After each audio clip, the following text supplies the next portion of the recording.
Você, dentista, possui uma clínica e acha que está pagando muitos impostos, muitos tributos? Se sim, acompanhe esse vídeo que vou explicá-lo sobre como escolher um regime tributário para a sua clínica, ou seja, um regime menos oneroso para a sua clínica. As clínicas odontológicas, como quaisquer outras atividades comerciais, estão sujeitas ao pagamento de tributos sobre as receitas que recebe, que ofere. No Brasil, um país notório pela complexidade tributária, é imprescindível conhecer as peculiaridades associadas a essas obrigações para fazer escolhas que permitam uma gestão fiscal adequada, eficiente e econômica.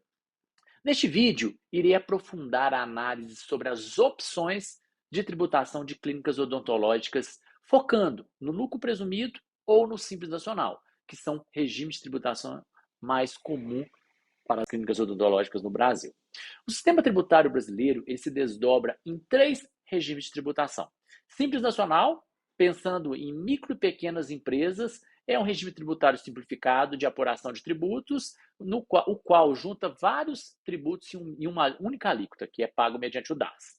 Já o lucro presumido é um regime de tributação e que presume a lucratividade, tanto para fins de imposto de renda e CSL. Além disso, tem PIS e COFINS de 3,65%. Já o lucro real, por ser um regime mais complexo e menos usual para as clínicas odontológicas, não trataremos nesse vídeo. Então, vamos falar primeiramente sobre o Simples Nacional. A atividade odontológica está, sim, apta a optar pelo Simples Nacional. O critério para determinar a alíquota a ser aplicada dentro do Simples Nacional para clínicas odontológicas, além do faturamento dos últimos 12 meses, para fazer o enquadramento, deve ser utilizado o famoso fator R.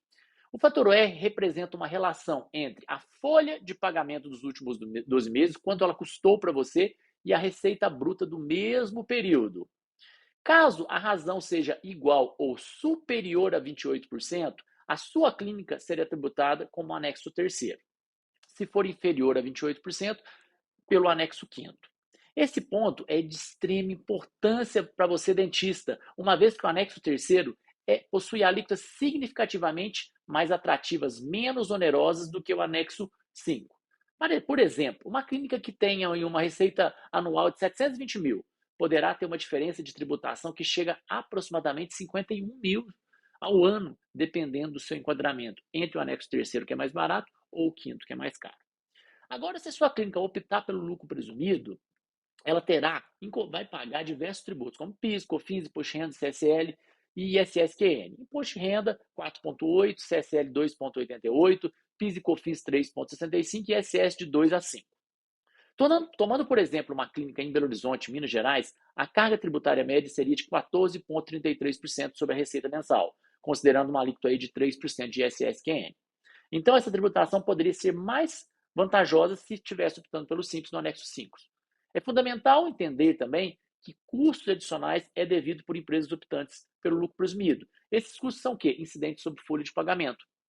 Hoje, as empresas que optam pelo lucro presumido, elas têm um custo adicional de aproximadamente aí 28% sobre a folha de pagamento, o que não é pago pelas empresas que são optantes pelo Simples Nacional. Então, em outras palavras, clínicas odontológicas optantes pelo lucro presumido têm um custo de mão de obra adicional de, em média, 28%, se comparado às empresas que optam pelo Simples Nacional. Então, são vários critérios que devem ser analisados na hora de definir um regime de tributação para você não pagar mais tributos.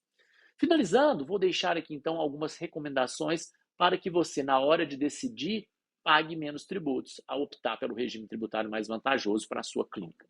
A primeira recomendação é sempre, antes de tomar a decisão, analisar o fator R, como já falei anteriormente. É essencial verificar se a relação entre a folha de pagamento e a receita bruta está acima ou abaixo de 28%.